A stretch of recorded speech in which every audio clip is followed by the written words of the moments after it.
The plane carrying former President Rodrigo Roa Duterte took off at 11:03 p.m. this evening and exited Philippine airspace. The plane is en route to The Hague in the Netherlands, allowing the former president to face charges of crimes against humanity in relation to his bloody war on drugs. The former president was earlier placed in government custody at Villamor Air Base after his common law wife, Hanilet Avancenia, and members of his entourage arrived at 9:20 this morning from Hong Kong on Cathay Pacific flight number CX-907. Mr. Duterte was arrested in compliance with our commitments to Interpol. Hours before his arrival, Interpol Manila received an official copy of the ICC warrant. This prompted the Prosecutor General of the Department of Justice to serve the warrant. Interpol asked for help, and we obliged because we have commitments to the Interpol which we have to fulfill. If we don't do that, they will no longer help us with other cases involving Filipino fugitives abroad. This is what the international community expects of us as the leader of a democratic country that is part of the community of nations. So I'm sure that the details that surround what has happened today are familiar to you. I just wanted to make very, very clear and give you the facts for the departure of former President Duterte from the Philippines. Thank you. Thank you very much, Mr. President. Kanina po ay nagpaabot ng tanong ang mga miyembro ng Malacanang Press Corps at atin po itong sasagutin. Question number 1. Mr. President, meron po bang pisikal na kopya ng warrant of arrest laban kay dating Pangulong Rodrigo Duterte mula sa ICC? Oh, meron. This came in. Actually, it came in. I received it from Secretary Remulla. I received it at 3 a.m. last night, and I looked at it, and we went back and forth. 6:30, he wrote me again, and he said, "We have it already. We have the warrant of arrest from Interpol." And I said, "Okay, we'll put all our plans into place, and sige, let's proceed as we had discussed." Now that's what happened. So yes, there is a very clear document that will explain that will explain the basis on how we conducted this arrest of former President Duterte.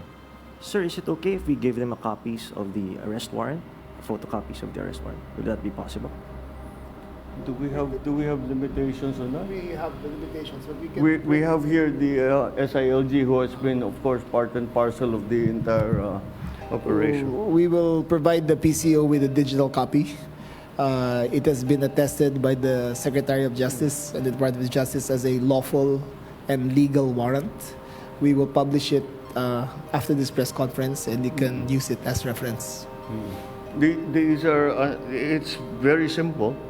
It's a request to the Philippine government from Interpol to enforce the arrest warrant. And of course, we comply with our commitments to Interpol. We did not do this because it was derived from or it came from ICC. We did this because Interpol asked us to do it. And we have commitments to them, and we lived up to those commitments. Sir, thank you, sir. Second question, sir. Mr. President, sinasabi ng kampo ni PRRD na unlawful arrest daw itong ginawang pag-aresto sa kanya. Well, we followed every single necessary procedure. We had a very good basis on which to serve that warrant and to read him his rights. We followed all the legal procedures that are necessary. So I'm confident that if in further examination, you will find that it is proper and correct. Sir, third question from the MPC. Mr. President, may violation ba ito sa ating soberanya itong pagkaka-aresto kay dating Pangulong Duterte? No.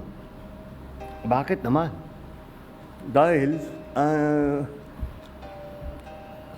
consistent naman tayo. Hindi tayo tumutulong sa investigasyon ng ICC.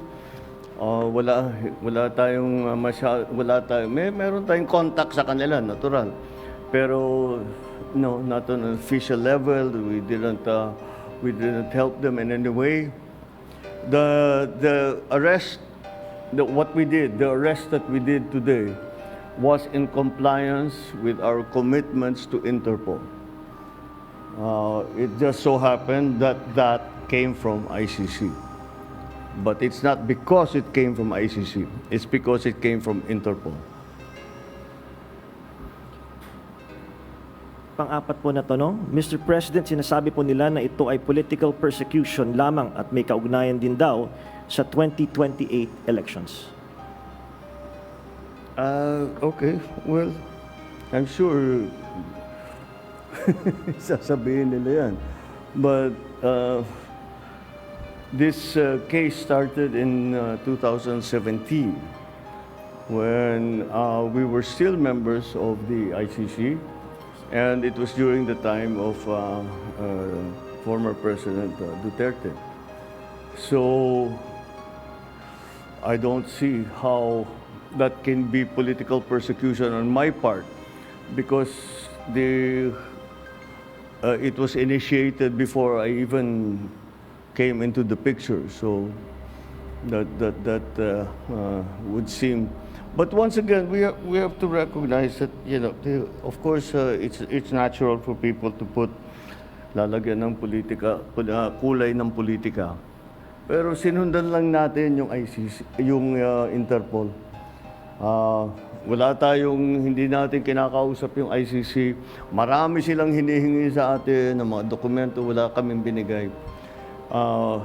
Yun lamang, hindi natin mahindian ang Interpol. Pag sinabi sa atin, tulungan nyo kami, kailangan namin kunin itong taong ito.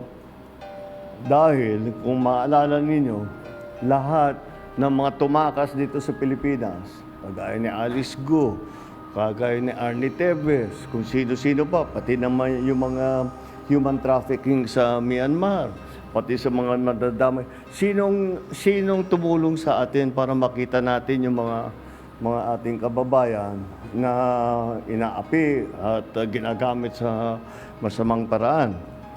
Ang Interpol. Kaya naman, dapat naman tayo, pagka sinabi sa atin, tulungan nyo kami sa ganito, tumulong kayo. Kaya naman, ganun ang ginawa natin. Maraming salamat, Mr. President, sa paglilinaw ninyo. You want to ask another question? All right, sure. Sir, there are calls for people power. There are, in fact, as we speak, protest actions ongoing. Would you like to address the supporters of the former president? The supporters of the former president?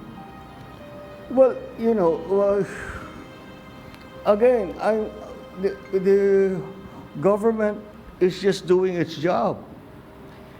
Wala namang, it's not because it's one person or another that we do the things that we do. Maybe nung mga nakaraan na mga administrasyon, baka ganun ang ginagawa. Pero para sa akin, hindi naman ganun. Sumusunod tayo sa batas. We are a member of the community of nations. We must live up to our responsibilities, to the commitments that we have made to the community of nations. And that is what's happened here. The politics doesn't enter into it. Bakit? Why that? You know, he's never going to be a candidate for anything. Why go after him? Di ba? At saka 2017 pa ito, wala pa ako. Civilian pa ako noon. So